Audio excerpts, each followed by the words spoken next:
Hello, glad to see you on the channel. Subscribe, give a like, and don't forget to leave a comment. Enjoy watching. The shrimp smelled like death dipped in lemon juice, and I said as much, standing there in the middle of that overlit hellhole we called the kitchen, holding the tray of gray, slimy crustaceans like they were evidence in a murder trial. Brian Weller, or Bry, as he insisted people call him now, like that made him cooler or something, stared at me like I'd just insulted his mother. His sleeves were rolled halfway up his forearms, even though he hadn't touched a pan in months, and he was doing that thing where he squints at you like he's thinking real hard, which he wasn't. "That's a fresh delivery," he said, tapping his clipboard with the edge of his pen like he was about to cite a law. "Came in yesterday." "No," I said, raising my voice just enough to be heard over the hiss of the fryer. "It came in looking like it fought its way out of a dumpster. That stuff's bad. You want to serve it, you serve it yourself." That's when he gave me the line. The one that, even weeks later, still loops in my head like a bad radio ad. "You're paid to work, not to think." Right there. That was it. The line. I had worked that kitchen for almost 20 years, through 3 ownership changes, 5 general managers, and about 137 clueless part-timers who thought working in food service was just like the cooking shows on TV. I'd stayed because the food was decent, the staff mostly left me alone, and I had a rhythm. I didn't love it, but I'd gotten damn good at it. And when you're in your 50s, and your knees creak when you stand up too fast, being good at something still matters. Or at least, it used to. You're paid to work, not to think. It wasn't just what he said. It was how he said it, like my brain was some dusty decoration I'd accidentally brought to the job. Like my years of experience were nothing compared to whatever shallow nonsense he'd picked up in his corporate training seminar the week before.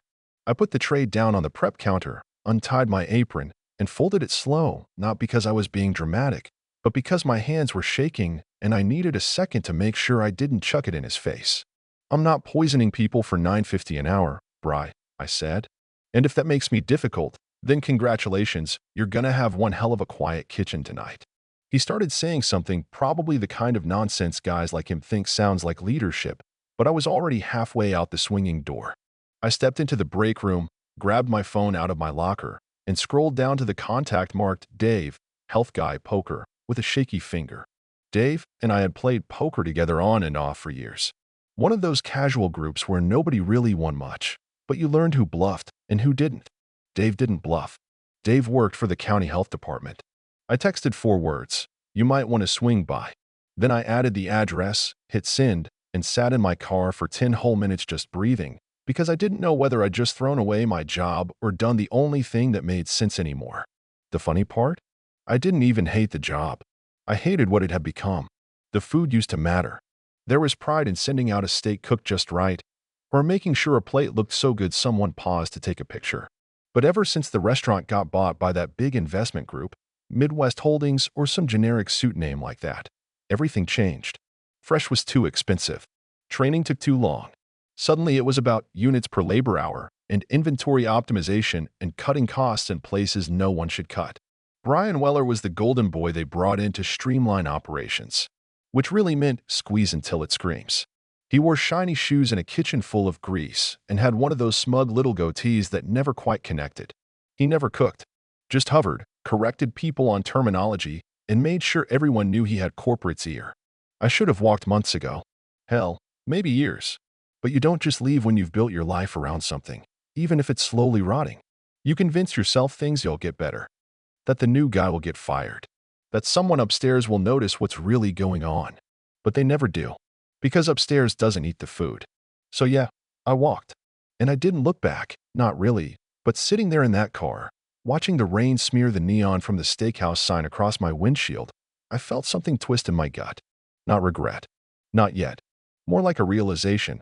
I just made a choice that couldn't be undone. The kind that starts small, like stepping off a curb, but before you know it, you're standing in traffic. And you know what hit me hardest? It wasn't losing the paycheck. It was knowing the people still inside, Luis, Sarah, even that quiet dishwasher Miguel who brought everyone tamales at Christmas, would be caught in the crossfire. They believed whatever story Bright came up with. Probably that I stormed out in a fit, or that I'd been unstable for weeks. Corporate would send down some memo about addressing the disruption and improving morale, which always meant cutting hours and blaming the wrong people. I could already hear it. What would you do if your boss told you to serve spoiled food and keep your mouth shut? Be honest, ever dreamed of just walking out and letting the whole thing burn behind you? I knew one thing for sure. Dave would show up. He was too curious not to. And when he did, he wouldn't find a few bad shrimp. He'd find a walk-in cooler full of time bombs, a rodent problem nobody'd talked about in weeks, and a sanitation checklist with more lies than a political campaign. And Bri? Bri would be front and center, smiling that smug little smile. I leaned back in the seat, cracked the window, and lit the emergency cigarette I kept in the glove box for occasions just like this. I watched the smoke curl into the wet night and wondered how long it would take for the fire to spread. I wasn't paid to think, but I'd been thinking for a long time, and I wasn't done yet. I wasn't even fully awake when the first text came in, just a buzz on the nightstand around 6:45, a time I never used to see unless I was opening the kitchen, and it was from Sarah, the front-of-house manager who'd always kept her head down and her paperwork cleaner than a priest's tax return. "They're here. Health department. Just walked in. It's bad." That was it. 7 words and a period that somehow felt like a brick to the chest. I sat up, blinking hard, still tasting the bitterness of that emergency cigarette from the night before. I hadn't slept much, mostly tossing and turning and trying to convince myself that texting Dave had just been a moment of heat, not a spark that could light the whole damn place on fire. But reading that message, I knew the blaze had started, and there was no putting it out now. I called her, heart thudding like I'd run a mile instead of just rolling out of bed, and her voice came through breathless and low, like she was hiding in a closet during a storm. "Joe," she whispered. They came in with gloves on, notebooks out, flashlights. They asked for freezer locks. They brought a goddamn thermometer the size of a small bat. It's not a random visit. Someone sent them. I didn't say a word. I didn't have to. She paused, maybe to let the silence tell her what I wouldn't say out loud. Then she added, "Bry's freaking out. He's trying to keep them away from the seafood cooler, but they're not buying it. You should know, he told them you were the one who flagged everything." That part hit me like a sucker punch. Not just because he dragged my name into it. I expected that. But because he'd done it so fast. Less than 12 hours after I walked out, and he was already spinning his web, painting himself as the victim and me as some bitter old cook who finally snapped. I could almost hear him, explaining with that tight corporate smirk how Joe had been having trouble adapting to our new safety protocols. It didn't surprise me. Guys like Bry, they don't lose. They just change the rules, rewrite the narrative, and make sure when the dust settles, they're the ones still standing on a pile of wreckage, smiling for the quarterly report. I hung up, stood in the kitchen, and stared at the empty coffee pot like it owed me an apology. I didn't have a job. I didn't have a plan. All I had was a thin layer of righteous anger and a bad taste in my mouth, and somehow that had to get me through the day. By noon, the news had already started leaking. A temporary closure. Routine inspection reveals several code violations.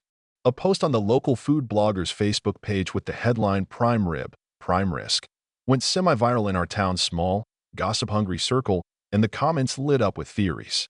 Most folks assumed it was a disgruntled ex-employee. Some guessed it was a customer complaint. Nobody seemed to know it had been me. Not yet. That changed by 3 in the afternoon. That's when I got the voicemail. It was from HR, a woman named Kendra McCall, someone I'd spoken to exactly once in my entire employment history, and only then because they forgot to file my insurance enrollment on time, and I needed an asthma inhaler before I passed out in the walk-in.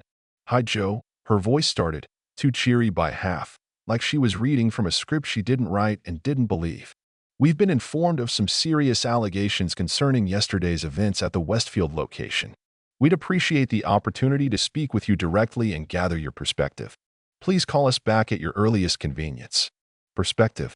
That word made me laugh out loud, and it wasn't a happy sound. What they wanted was damage control. They'd already decided how the story was going to be told, and they just needed to make sure I didn't ruin it. Or worse, confirm it. I didn't call her back.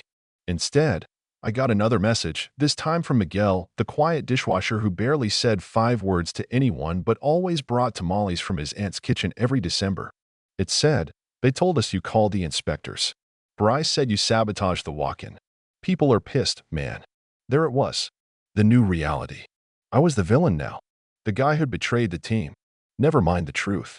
Never mind that I'd only tried to stop Bry from feeding people food that could send them to the hospital. Never mind that half the kitchen had grumbled about the spoiled seafood themselves. When the hammer came down, they needed someone to blame. And I wasn't around to defend myself, which made me perfect. It stung. Not because I wanted their approval, I didn't, but because for years, I'd fought to keep that place running right. I'd covered for other people's mistakes, showed up when they called me in last minute, taught every damn kid who thought they knew how to grill a steak the real way to do it. And now I was the arsonist in their version of the story. I sat on my porch, chain smoking until the sun went down, watching the neighborhood joggers go by with their headphones in and their dogs on perfect leashes, wondering how the hell I ended up here, jobless, smeared, and somehow still unsure if I'd done the right thing. But deep down, I knew I had. Right is right, even when it ruins you. Still, part of me wondered, what if I just shut up? What if I'd served the shrimp, looked the other way, and cashed my check like everyone else? Maybe none of this would have happened. Maybe Bry would have promoted me. Maybe I'd still have health insurance and a reason to get out of bed in the morning. Or maybe someone would have gotten sick. Maybe worse. And I'd be stuck carrying that weight around for the rest of my damn life. That night, I opened my laptop and pulled up my old email account, the one I never used for work, just personal stuff. I typed the name into the search bar, Brian Weller. What I found made my stomach drop. Old emails. Dozens of them. Conversations from before the buyout. Inventory notes. Expired delivery warnings. At least one message where he joked to a supplier, just keep it cold and no one will know. Sent from his corporate address. I sat back in my chair, the light from the screen painting everything in cold blue shadows. Turns out, I wasn't the only one who'd left breadcrumbs. And I wasn't done watching things fall apart. You always think that the truth has some kind of power, that if you just stick to it long enough, loud enough, with enough righteous conviction, someone up the ladder will finally pay attention and say, wait, that doesn't seem right. But the older I get, the more I realize truth only matters to people who don't have the option of lying. And the people running the show? They're always armed to the teeth with lies so polished they shine like truth in the right light. I woke up 3 days after the inspection to a headline in the local paper's business section that made me sit up so fast I knocked my coffee onto the carpet. Disgruntled employee blamed in safety violations at Steakhouse Prime. That was the title. No name in the headline, of course. They were careful about that. But the article itself left no doubt. Sources close to management claimed that a former staff member with a record of behavioral issues had attempted to undermine operations by tampering with storage records and spreading false health concerns. I didn't know whether to laugh, cry, or drive down to their glass-walled corporate office and throw the article through the front door. Behavioral issues? I hadn't called in sick once in 5 years. I covered for teenagers with hangovers, worked doubles when people no-showed, and once ran the line alone for 3 hours when a power surge knocked out half the kitchen and Bry was too busy schmoozing an investor to help. And now I was the villain? The saboteur? I tried calling Sarah, but she didn't answer. I texted Miguel. Nothing. Amanda, the sous chef who once got a full hour-long lecture from me about how to properly season a ribeye, finally responded with, "Sorry, Joe. HR told us not to talk about anything." That was it. No explanation, no sympathy. Just a tight little message that let me know she was keeping her head down, her job safe, and her mouth shut. Corporate had done what they do best, closed ranks, found a scapegoat, and made sure the story made them look like victims of a rogue worker who went off the rails.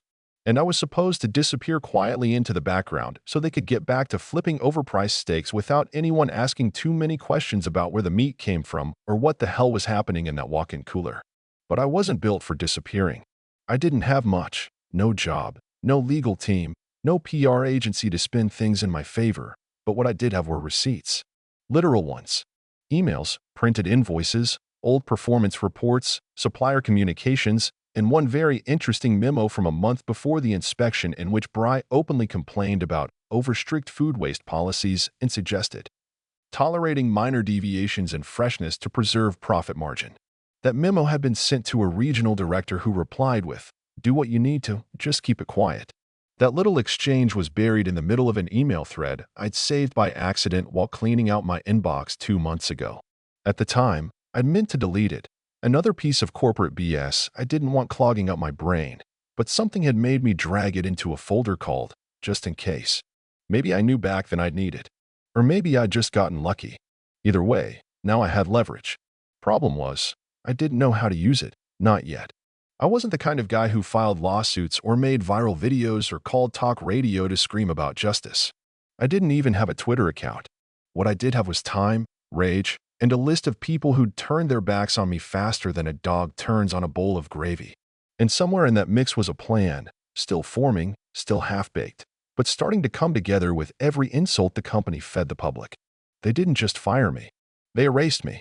All those years, all that loyalty, and I was rewritten as a loose cannon, a problem employee, a cranky old man who snapped because he couldn't handle change. Ageist? Absolutely. But ageism, I'd learned, was just one more tool in the toolbox for guys like Bry. A polite way to tell you you're obsolete, without saying it to your face. I spent that day printing everything. Emails, text screenshots, copies of shift schedules that showed me pulling 60 hours a week while Bry clocked in and out like he was allergic to labor. Notes from customers who'd written compliments about me. I had a drawer full of those, little comment cards that meant nothing to corporate but felt like gold at the time. I didn't know where I'd send them yet. A lawyer? The health department? Some pissed-off food blogger? Hell, maybe I'd tape them to the restaurant windows with a staple gun in the middle of the night. I wasn't thinking clearly. I was just thinking. And that alone made me dangerous, because I wasn't supposed to think at all, remember?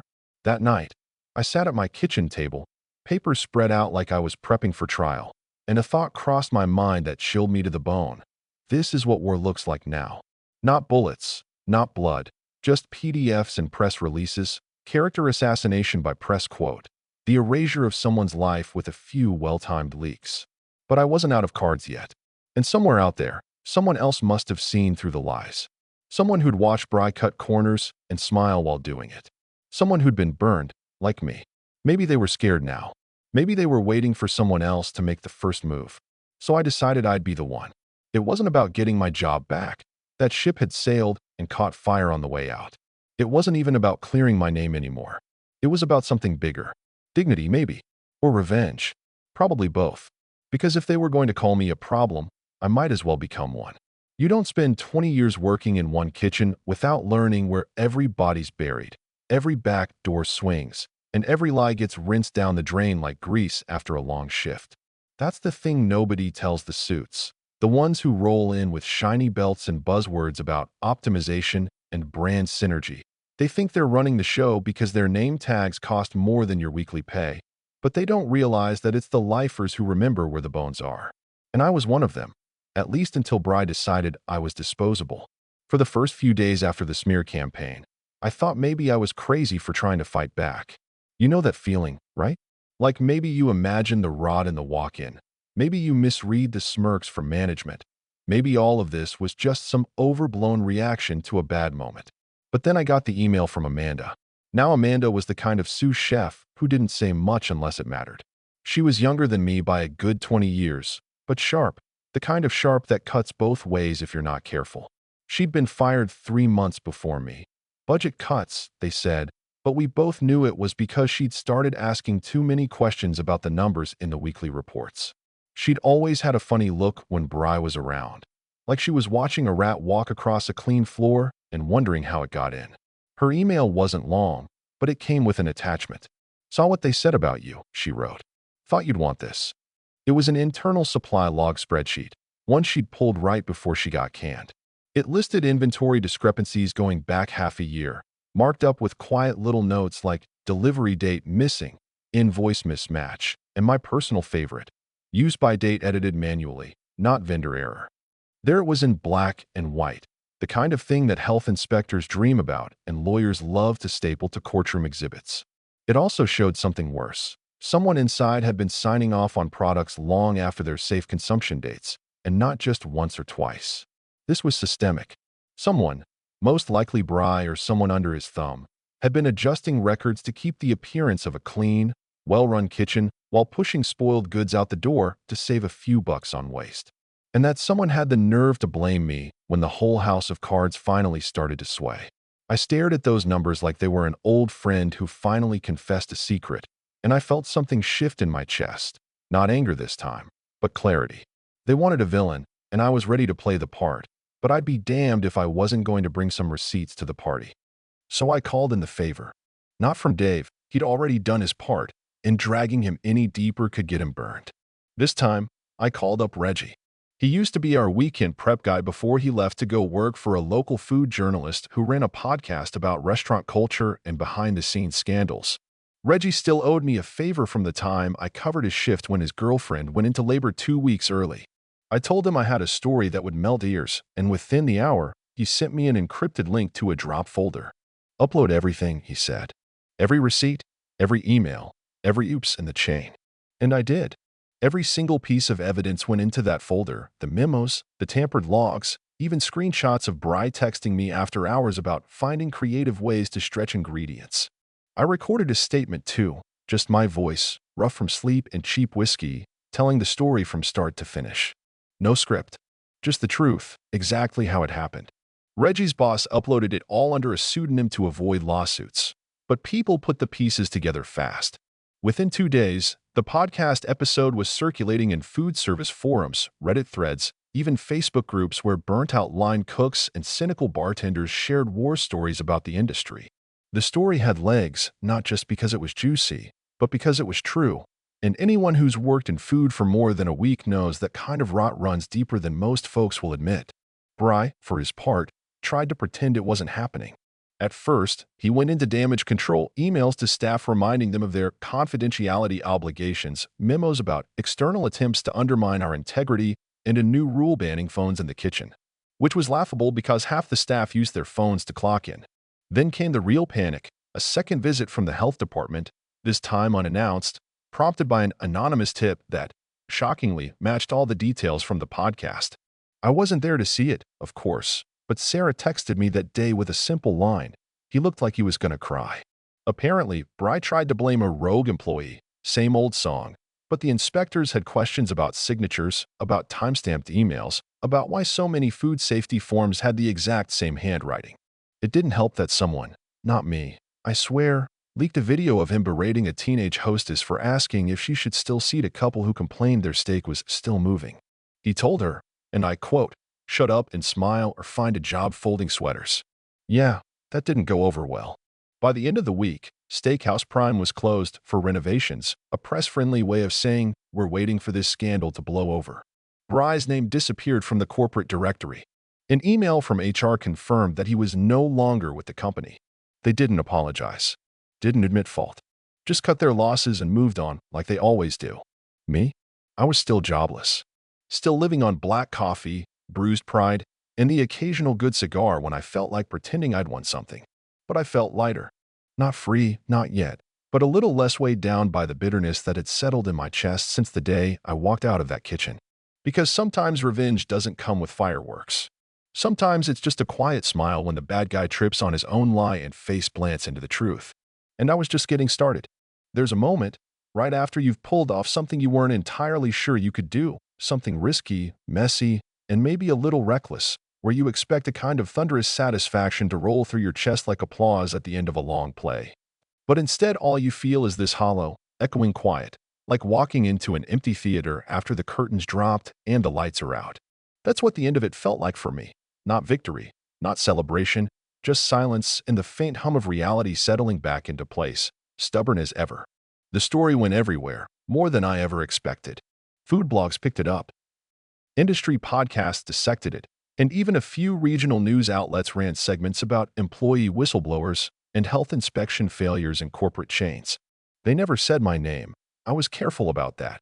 But anyone who'd worked with me, anyone who'd sat through a pre-shift meeting where Bry rattled off his nonsense about profit-driven food service strategies, they knew who the voice in that recording belonged to. And it didn't take long before the text started again. Some were apologies, thin and overdue. Miguel sent one that just said, "Sorry, man. We didn't know what to believe." Amanda asked if I was okay, which was decent of her considering how fast she distanced herself after I got thrown under the bus. Even Sarah, who I figured had written me off completely, reached out to say, they're pretending nothing happened, but everyone's scared now. Bry's gone, but they're not going to change. And she was right. That's the part nobody talks about. The villain gets removed, the company issues some half-hearted statement about realigning values, maybe tosses up a new sign or rebrands the location, and just like that, it's as if the whole damn disaster never happened. People still come in. They still order medium rare steaks. They still tip badly. The only difference is that the next guy in charge wears a slightly different shirt and knows better than to get caught. A week after the dust settled, I got a call from a guy named Trent, an ex-line cook who'd gone off and opened his own little lunch spot in the industrial park off Route 19. He'd seen the podcast, connected the dots, and said he wanted to bring me in to help run the kitchen, help train his team, set up systems that wouldn't kill people or make them hate their jobs. Said he respected what I did. Called me old school in a good way. It sounded good. Damn good, actually. The kind of second chance you don't expect to come your way when you're past 50 and your resume's been blacklisted by half the restaurants in town. I went in, shook his hand, toured the space, even met his staff. They were young, but they listened. They cared. And for the first time in weeks, I let myself imagine walking back into a kitchen not as the guy who blew everything up, but as someone people trusted. Then, 3 days before I was supposed to start, I got another call. Trent again. Voice a little stiff this time, like someone was listening in on the line. Hey, Joe. Something came up, he said. Some folks from corporate reached out, not mine, but suppliers, and they expressed concerns. Nothing official. Just, well, I think it might be a bad time to bring you in. He tried to dress it up, talk about optics and timing and other words people use when they're too gutless to say what they mean. But I heard it loud and clear. Someone had gotten to him. Someone with more money, more reach, and more reasons to make sure I stayed in the penalty box. I thanked him for the opportunity and hung up without saying much more. No point in making a scene. The truth is, I wasn't surprised. Not really. I knew how this worked. You take a swing at the system, you'd better expect it to swing back. And even when you land your hit, even when the bad guy goes down, the system doesn't forget. It just bleeds a little and adjusts the lock on the next door you try to open. So I went back to the food truck job. It wasn't glamorous, and the pay was barely enough to keep my lights on. But the owner let me run the grill without breathing down my neck. And the customers didn't expect Michelin star plating. Just hot food, honest prices, and maybe a little conversation if they weren't in a rush. And you know what? That wasn't the worst way to live. One afternoon, I was flipping burgers during the lunch rush when a man walked up, probably mid-40s, suit jacket off, tie loosened, sleeves rolled up like he thought it made him relatable, and said, "You're the guy from that steakhouse, right? Prime? You used to run the kitchen there." I didn't answer right away. Just flipped a patty, added a slice of cheddar, and watched it melt. "Wasn't me," I finally said, just loud enough to be heard. "I just make the food." He gave me a long look, like he wanted to argue, then shrugged and smiled. Well, it's a hell of a burger either way. That night, I closed up the truck and sat outside smoking one of the good cigars I'd been saving for something worth remembering. And I thought about what it cost, all of it. My job, my reputation, maybe even my future in an industry I'd given half my life to. But I also thought about Bry, probably back at his parents' place in Ohio or wherever he crawled off to, refreshing his LinkedIn page every 10 minutes, trying to pretend it was just a career pivot. And I'll tell you the truth, it didn't feel like winning. It felt like surviving. Barely. With Burns. People still ask me, when they hear the story secondhand or stumble across the podcast or catch wind of the rumors, whether I regret it, whether I'd do it again, whether I'd still blow the whistle knowing I'd lose almost everything. And I never give them a straight answer. Not because I don't know, I do, but because the real answer doesn't fit into a neat little box with a bow on top. Some people say I went too far. Others say I didn't go far enough. But here's what I know for sure. I saw something wrong. I stood up. I got burned. And I'd rather burn than bend. Every damn time.